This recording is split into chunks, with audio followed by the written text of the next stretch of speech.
Hi everyone, it's Marianne, and for today's video, I'm sharing with you my 2022 favorites. Thank you so much for joining me today, and it's end of the year, and I'm excited to share with you my favorites in 2022. Most YouTubers like to do monthly favorites, but this year I tried doing seasonal favorites instead. So I've shared with you my winter, spring, summer, and fall favorites, and now I'm sharing with you my favorites from the entire year. And if you're new to my channel, hi, my name is Marianne. Welcome to My Wasteless Life, where I take you along my houseplant and sustainable lifestyle journey and share with you some of my tips and tricks along the way. I also share some personal and travel vlogs here and there. So if that type of content interests you, make sure to subscribe to my channel before the end of this video, and make sure to like and comment down below. Let me know what are your favorites from this year. I would love to hear from you. But yes, let's go ahead and get started. In every favorites video that I did this year, I started with my favorite houseplant. And during Plantmas, I shared with you my top 10 plants in 2022.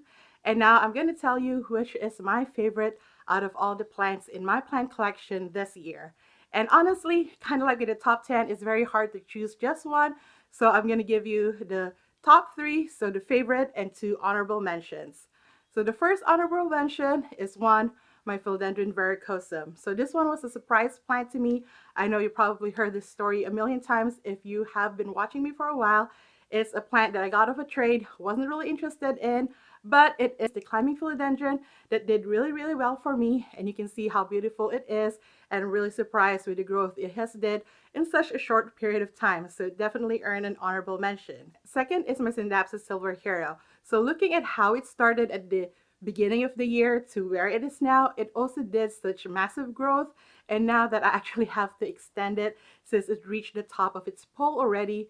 But I'm really excited for this plant. I really can't imagine how it became this when it started out as a node that was yellowing. Again, if you followed me for a while, you know the story of the Silver Hero. I got it from an import order, a failed import order from Etsy, and I got it basically as yellowing nodes.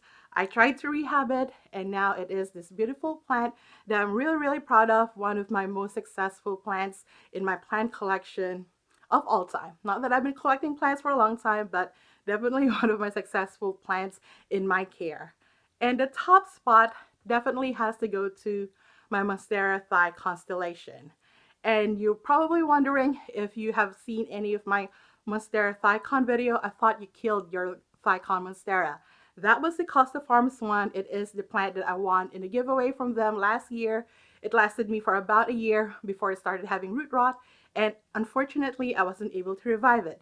But fortunately, I already do have a Thigh constellation Monstera that I also got from an import order from Thailand, and I actually got this before I got the Costa Farms one. And this one, fortunately for me, is thriving. It's doing really well. So it definitely earned the top spot just because it has been quietly growing the entire year. It hasn't really given me any issues, and especially what I've gone through with the Costa Farms Thycon, I'm really blessed and grateful for this plant, and it's growing beautifully as it's doing now. So hopefully it continues to do that throughout 2023. And I've mentioned this before, this year I did plan to do a Thycon giveaway. Unfortunately, because the Costa Farms one died. So hopefully next year, when this Thigh constellation Monstera grows even more, it has a second grow point that I'm hoping it would grow, I could finally do that Thycon giveaway next year. Next is from the plant product category, and I also did a video of my honest review of all the plant products I tried this year. So if you haven't checked that out, go check it out. I'll have the link up here and also down in the description. But my favorite is probably the terrarium / mini greenhouse that I got on clearance. And as you might have known, I've gotten rid of my IKEA greenhouse cabinet because a lot of the plants I had in it has outgrown it. Initially, I thought I was going to upgrade my IKEA greenhouse cabinet, but that didn't happen because even with a bigger IKEA greenhouse cabinet, I don't think it will also serve the purpose that I need for my house plants, just because my plants are getting bigger. But the plants that still do need kind of like an indoor greenhouse are my smaller plants. So when I found this mini greenhouse on clearance, I had to grab it. I got it for $20, and it was just the perfect fit for my smaller plants, my propagations, and my plants that are kind of like in rehab or plants that need humidity. And so yeah, this is my favorite plant product that I got in 2022. Next category is DIY projects that I did this year. And honestly, I didn't do a lot of DIY projects, but my favorite is definitely the anthropology holiday wreath do that I did. It just turned out so well. I initially saw someone do this on TikTok. The original wreath is actually no longer on the anthropology website, even for this holiday season. So I think it came from previous seasons, but it's still very much popular. And if you go on eBay, it can go up to like $300 or something. And I'm not gonna pay $300 for a wreath. And this person was able to recreate it for under $25. So I attempted to do the same. And honestly, I was very happy with the results. I was actually shocked how well it turned out and how easy it was to make. And I was able to go under budget. I spent about $24. And honestly, I would have been even more under budget if I found my brush trees, which I still haven't found, that I had last year as well for my DIY faux fireplace. So this time I'm going to properly keep this so I don't lose any of the parts or the entire wreath. I'm going to keep it as is so that next season I can still reuse it. Honestly, I'm thinking of keeping it up for a little while because I really love it and it's definitely my favorite DIY project from this year. An honorable mention though would be my tropical bed garden outside, which is not technically a DIY project, but it was a project nonetheless that I also didn't have high hopes for. I was just like planting my reject plants in there, but it turned out so great that I'm thinking of doing it again next growing season. And this time I have bigger plants for it and more plants that I'm going to put in there, not just my reject plants. Okay, so the next categories of favorites is probably going to be jumbled together. As I talked about it, it is travel experience and slash food. So at the beginning of the year, I made a goal to travel more, to travel at least 4 times and to places I haven't been to. So I kind of fulfilled that goal. I did travel more than 4 times this year, but I only traveled to 2 places, Hawaii and New York City. With Hawaii, I did go to an island I've never been before, which is Kauai, during my birthday in August. That was an amazing experience. But to backtrack a little bit, the first trip that we did was at the beginning of the year to Oahu. So we stayed mostly in Waikiki. And even though for most of the trip it was raining, during the end days of our trip, the sun has begun to shine. And we still had a fantastic time because it's Hawaii. And we stayed at the Sheraton Waikiki. Thanks to my brother, he used all his hotel points to get us a suite that has an oceanfront view, which was just so beautiful and amazing. You can see the beach, you can see Waikiki Strip, and we could see Diamond Head where the sun rises if it wasn't raining, and went to Hanama Bay for snorkeling. We went boogie boarding. I think my favorite one is when we went boogie boarding on Waikiki Beach during sunset. It was just like a memorable experience, and not to mention the food. The food was amazing. And honestly, my favorite food that I had was from the ABC Store Deli, their ubi pancake, their malasadas, the Dole Whip that they had there. It was just amazing. There's food that I had there that I can still can't forget. The sashimi from Maguru Brothers, the papaya and yogurt from Allied Vintage Coffee, the udon that we had that me, my brother and sister lined up for in the rain for like 15 minutes, but it was so worth it because the udon was great. And also a funny thing that happened during this trip is a college friend was also on the island. So we kind of met up. Like he saw me post something on my Instagram, in my Finsta, that I am in Hawaii. We're on the same island, on the same area. He was there for a friend's wedding. So we met up for drinks, and it was just such a happy coincidence because he lives in New York, I live in Maryland. We rarely see each other as it is, but to see each other in Hawaii was such an amazing experience. And another memorable part of that trip was us going to the Kalwa Ranch and go see Jurassic Park. And I also went to the Waimea Valley where they filmed Catching Fire Hunger Games. And if you know me, I'm a big Hunger Games fan. And I pretty much went to all their filming locations by this time in Atlanta. I think the only one I haven't been to is the one in North Carolina in Asheville, but that might be a bucket list next year or sometime in the future. And we also ended up on this beach where I think they shot or was the inspiration for the arena in Catching Fire, because you could see like where the cornucopia was, where like the arena was.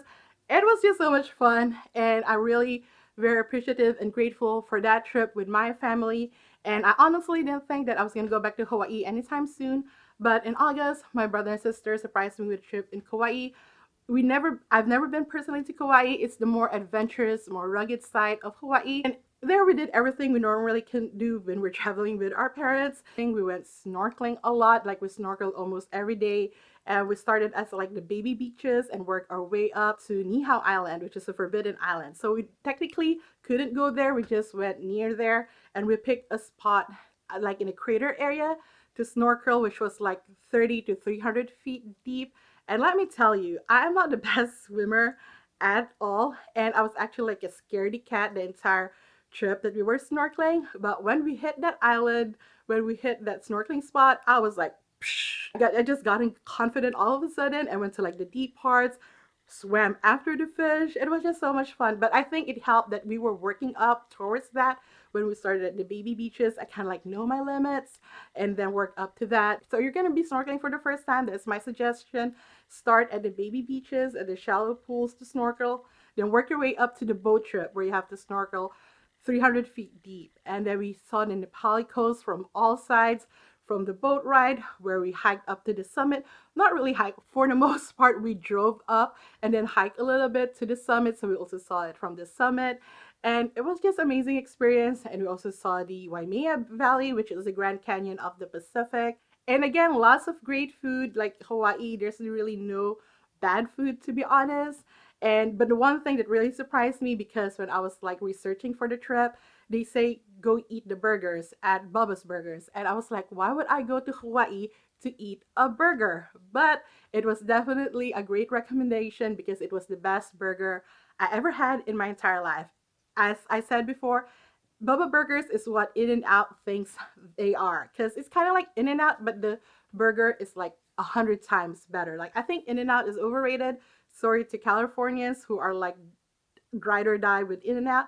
I don't think it's that great, but like Bubba's Burgers in Kauai, the best burgers ever. Also this year, I went back to New York for the very first time since the pandemic. The first time I went back was in May for the YouTube AAPI event, which I was also very excited about because it was the very first social media content creator influencer event that I've been to. And honestly, I was really besides myself. I met Amanda Rach Lee at that event, and I also met like other content creators that I think are my friends now, or hopefully my friends now, or at least like people now I know, people that I look up to. So I'm really like very appreciative for all of these YouTube events that I've been to this year, because that AAPI event was kind of like the beginning of it all.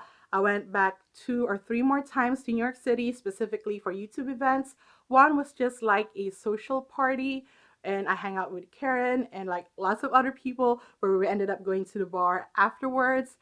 It was just like a fun New York experience for me. I call it my How I Met Your Mother experience, because that's what that entire night was. And then I went back again in the fall for the Sustainability Climate Change Summit that hosted by YouTube and Climate Action. And this time they paid for the entire trip, my entire stay at the One Hotel.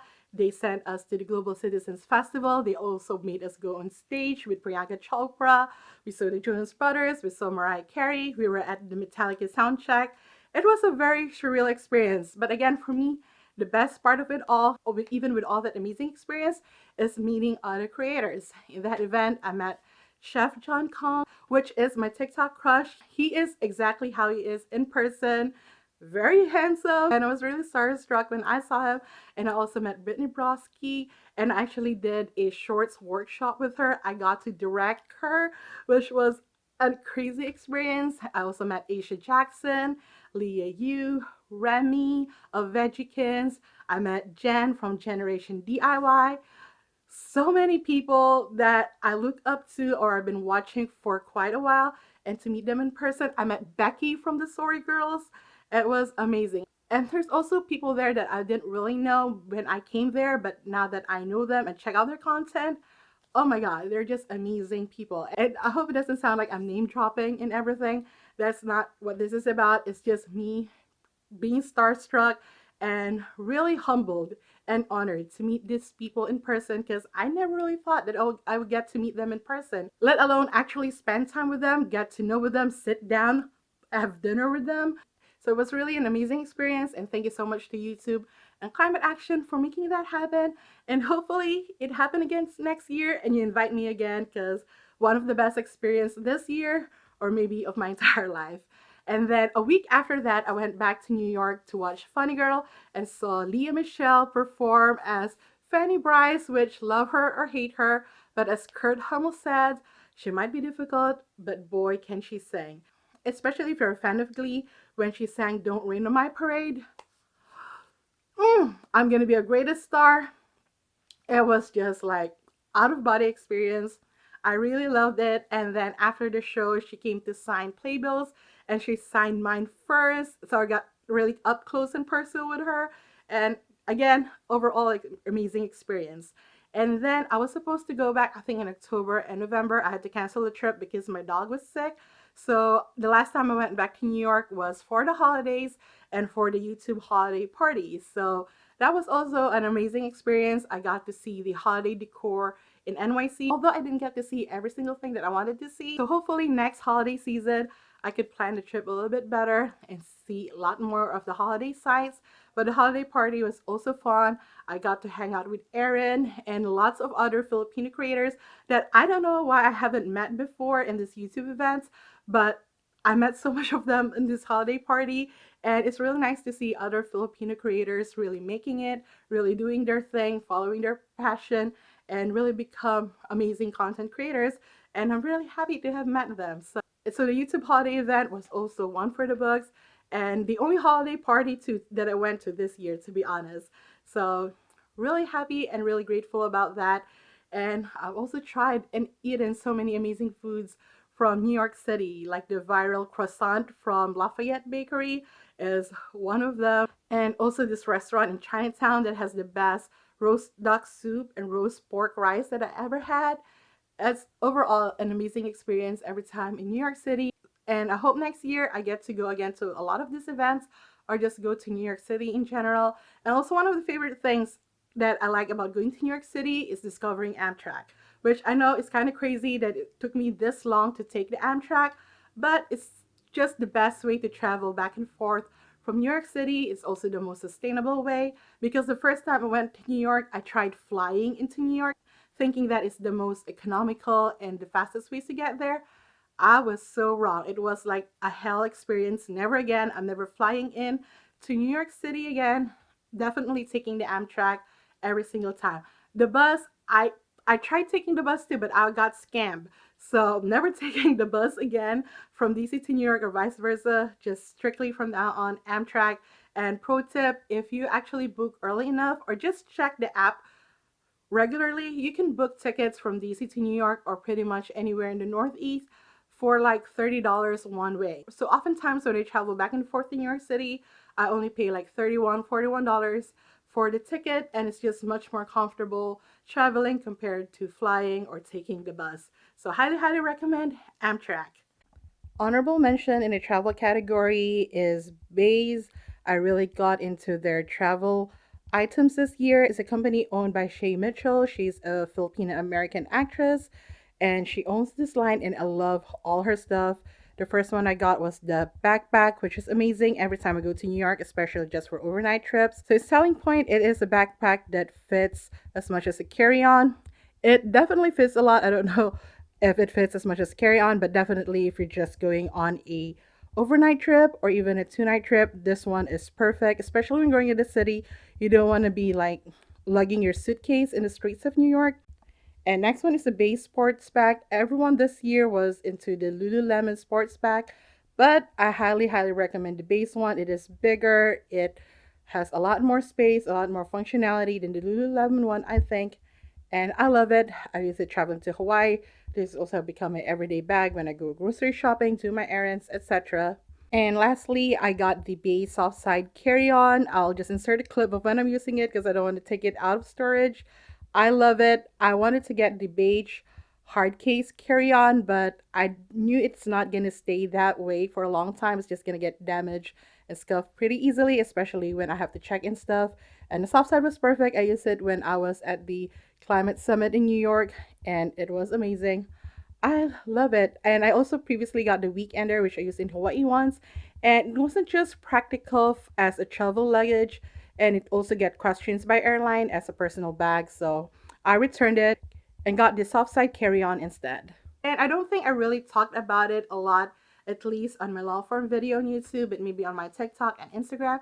But this year I really focused on hair care and skincare this year, but I also kind of like want to save money and also make sure that the products I'm using are somehow sustainable, if not completely sustainable. But equally important is that they work for me. I always had like hair issues with my hair. My hair always get greasy. I always have dandruff. With my skin, I can just never find the right skincare combination. Like it would either get too oily or be too dry. So I think this year I kind of like hit the spot of getting products that are sustainable or on their way to become more sustainable and actually works for me. When it comes to hair care, it might be expensive, but olaplex. Olaplex has worked well for me. I've used the number 4 and the number 5, which is the shampoo and conditioner. And I've also used some of their styling products. I've used number 6, number 7, and now number 9. So the number 6 is kind of like a smoothener, which I like, but I think it is too heavy for my hair, so I kind of like stop using it because it makes my hair greasy very quickly. With the number 7, which is the hair oil, I love it. It's amazing. It doesn't make my hair greasy at all. It smooths it out. But the one that I really loving right now is the number 9, which is the weightless mask. So it does what the number 6 does, but it doesn't make my hair greasy. Even though sometimes I accidentally use a lot of it because I have like the sumble size tube, I'm thinking of getting the larger bottle. Sometimes I squeeze too much, so I have too much product on my hand. I put it all over my hair after I wash it, let it dry or blow dry it afterwards, and it just makes my hair look great without making it greasy. So I love olaplex. If you're new to it, I suggest just sticking to the shampoo and conditioner first, then try out the other products like sample sizes first, see which works for you, because it is an investment. It is a lot of money, but for me personally, I wash my hair twice a week. I do alternate with a clarifying shampoo, the Way Detox shampoo, and a bottle lasts me for like 3 to 4 months. I think even at one point up to 6 months. It just really depends on how often you wash your hair or if you alternate it with other shampoo. And this year I did stock up on it because Ulta had a 30% off sale. So instead of buying the bottle for like $30, I bought it for like I think $21. So I stocked up on it. So I have a year's supply of it now. It is an investment up front, but it saves me money in the long run. But now they also come up with the big bottles, which is again $96, very expensive, but it's equivalent to like 4 bottles. So you're actually saving money if you invest in the larger bottle, and it will probably last you the entire year. So yes, it is an investment upfront, but it works for me. But again, try sample sizes first, see if it works for you before you invest in the larger bottles, because it is a lot of money. But for me, it works. But it did take a year of me using it for me to actually see the results. Like my hair has less breakage, my hair grows so fast. I recently cut my hair, but when my hair was long, my sister even asked me, "Are you wearing extensions?" No, I'm not wearing extensions. It's my natural hair. So because my hair back then was very thin, very brittle, very dull, gets greasy very easily, but now my hair has a complete transformation thanks to olaplex and me having a hair care routine. If you want me to do what is my hair care routine, I'll probably do one in the new year. So let me know if you're interested. And olaplex and Whey, people might not know, are sustainable products. Their formula is eco-friendly, clean, vegan, cruelty-free, and the packaging that they have, they are striving to be more sustainable with it. I know sustainability, packaging, and recycling is kind of like a very nuanced issue, but when companies do take steps to be more sustainable and they're not greenwashing, I do pay attention to it, and I feel better supporting them and buying their products consistently. And again, what I like about these products is not only they are trying to be more eco-friendly or are eco-friendly already, they actually work for me, and that's a very hard combination. And when it comes to skincare, my favorite product is Crave Beauty. I have the Skin Barrier Relief and her Kalalua, which is a mild exfoliant, and I love those two products. I use the Skin Barrier Relief more than my regular moisturizer because it's just great for winter time, and the exfoliant is a very mild exfoliator, so I never really had super major breakouts when I started using it, because usually there's a purge period with skincare when you try new ones, especially when it comes to exfoliants. With that, I never really had one. My second shipment is actually coming.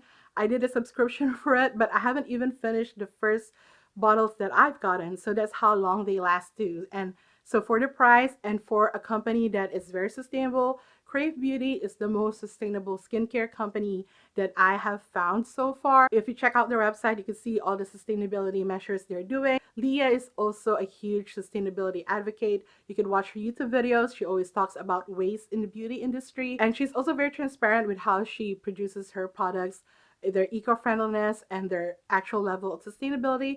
So highly recommend you check it out. She's a great person and her products are amazing as well. And last favorite product under the beauty category, which you might see me wear more often, is lashes. So this is the Kiss MLBB lashes. It is my lash but better lashes from Kiss, and honestly this is the lashes that work best for me. It's easy to put. I also use the Kiss magnetic eyelash glue, which is an eyeliner that also works as an eyelash glue, and you see me wear it often. Nowadays, it just makes my eyes open a lot better. It just elevates my makeup when I wear it. And is it the most sustainable product out there? Probably not. I try to take care of my lashes and reuse them as much as I can without damaging or hurting my eyes, because you also have to be like clean and hygienic about it. It is my eyes after all. But I love it. I'm going to continue using it. But I love it. I recommend it if you're new to lashes and you want to get into it. Definitely recommend this. They're easy to use. They're very beginner friendly. It doesn't pinch, and like I said, it just opens up my eyes and elevates my makeup whenever I wear my lashes. Like, I feel like my makeup skills are not that great, but once I put the lashes on, it just like makes everything look better. So MLBB lashes from Kiss. And last category of 2002 favorites is media, TV, movie, music, and books. When it comes to music, it's definitely Taylor Swift's Midnight's album.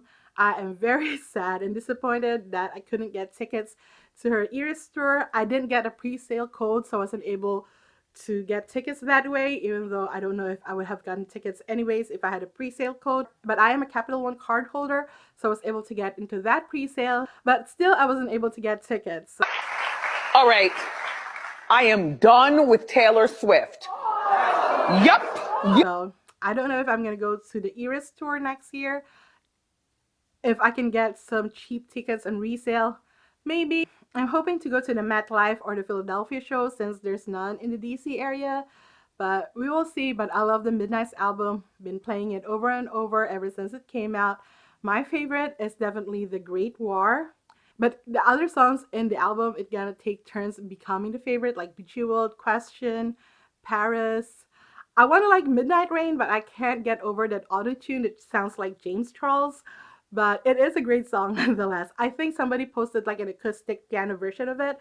If she comes out with an acoustic piano version of Midnight Rain, that would probably be my favorite of the album. When it comes to TV and movie, honestly, I am blanking, especially with the movies. I feel like I did watch a lot of movies this year because of streaming. I can't really think of a movie that stands out in my head. I did recently watch Knives Out, Glass Onion in Netflix. I actually watched it last night, and I thought that was a great movie. And when it comes to TV shows, there was lots of great TV shows this year, from Stranger Things. I really love Stranger Things. I really got into Schitt's Creek this year. And House of the Dragons. House of the Dragons is probably the one on top because it is the TV show that made me look forward to TV again. Like anticipating Sunday nights 9 p.m. to watch a show and then talk about it with people online, on Twitter, on TikTok, and just like the memes that came out of that. So definitely I think House of Dragons take the top when it comes to TV shows this year, but I also love The Witcher. And I also watched the prequel show that recently came out. It was also great. Wednesday is also great. So I think there was a lot of great TV to watch this year. So I really enjoyed watching television this year, which is probably the reason why I didn't read much books this year. At the beginning of the year, I think for the winter and spring, I shared some of book favorites or books that I've read this year. But when it comes to the summer and fall, I didn't really share anything because honestly, I wasn't reading anything. So I can't really share a favorite book this year because even those that I shared with you in winter or summer that I said I was reading, I haven't finished reading. So it's my goal in 2023 to actually read those books because they're actually books that I really need to read. But also this year, I got sent a PR package by one author, Christina Farley, the author of the Gilded series. This is the book Dream Highs by Christina Farley. She sent this to me, my very first booktube PR package, so I was really surprised that I got this. And I highly recommend you go check it out. And I'm also starting to read it. I hope to read it and give a review on it on Amazon. So do check that out when it comes out. I will let you know when it does. And of course, my Plantiful planner. How can I forget? This has served me well this year. And it's a journal slash diary now that the year is over. And now I'm very excited to use my 2020 version of the Plantiful planner. This one is the 2023 planner. I gave away one of my 2023 planner in the previous video. The winner, please claim it. I haven't heard from you. Just want to purchase it yourself. It's still available in my Amazon store. You might get it a little bit late, maybe just a week or two late, but you will get it. Or if you want the digital version because you're a digital planner, I'll be selling the PDF version in my Etsy store, so go check out my Etsy store for the PDF version of the 2023 planner and the 2023 Plantiful planner. And speaking of next year, after this video, I am coming out with my 2023 goals, wishes, plans, and manifestations video, so do watch out for that one. But yeah, so that's it for my 2022 favorites. Let me know what are your favorites from this year. And again, thank you so much for supporting me, watching me, liking, commenting, subscribing to my channel. If you haven't done any of those yet, because it's your first time seeing me, go ahead and do so. We're going to have a lot of fun together next year. So make sure you are subscribed and hit the notification bell. And also, if you're only watching my long form and not watching my shorts, make sure to check out my shorts videos as well. And if you discover me through shorts, because I know a lot of my new subscribers have found me through YouTube shorts, and you stumbled upon my long form video like this one, make sure you're also checking out my long form videos. And I really appreciate any likes and comments that you put in my video. I promise, I know I make this promise every single year, but I promise to be better with responding to comments and responding to comments on time. Next year, that's going to be one of my resolutions. So do leave a comment. I will definitely be reading it, and I will do a better job at responding to them. But yes, thank you so much for watching. I hope 2022 was good to you. But if not, I hope 2023 would be a good year and a better year for you. For the last time this year, thank you so much for watching. If you like this video, please give me a thumbs up. If you're new here, please do subscribe. I come up with videos every week. And if you haven't yet, check out these videos up here until my next one. But until then, I see you. I appreciate you. Take care of yourself and each other, and have a plentiful new year. Bye.